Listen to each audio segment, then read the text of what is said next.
امروز جمعه هست، یکی از بهترین روزهای خداوند.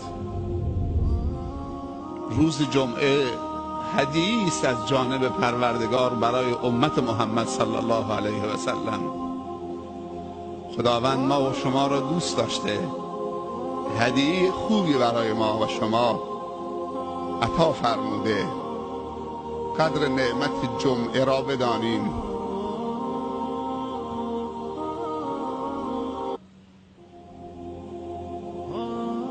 روز جمعه تنها برای نماز جمعه خوندن نیست،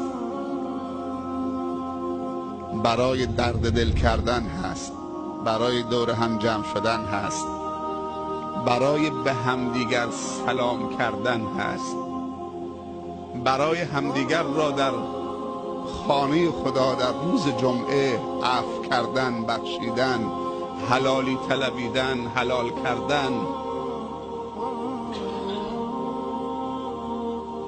برای صله رحم کردن، برای توبه و استغفار کردن، برای صلوات و درود فرستادن صلی الله علیه و سلم. روز جمعه یعنی این. روز جمعه یعنی روز پیوند، روز به هم پرداختن، به هم نزدیک شدن، نه روز از هم فاصله گرفتن، از هم دور شدن، نه روز گناه و معصیت خدا. روز جمعه روز عید هفته هست. در روز عید باید خوشحالی واقعی تحقق پیدا بکند. همه از روز عید بهره مند بشن. فقیر احساس کمبود نکنه، ضعیف احساس ضعف نکنه، یتیم احساس بیپدری نکنه، برادر مسلمان احساس تنهایی و دوری نکنه. در جامعه اسلامی در روز جمعه و روز عید احساس بیمهری نشود.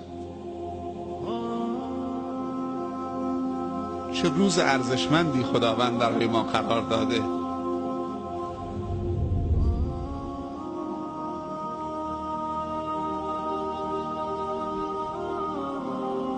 آرزوی دیرینه داشتم که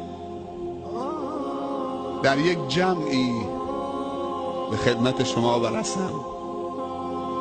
حالا اون جمع عروسی باشد، نماز جمعه باشد،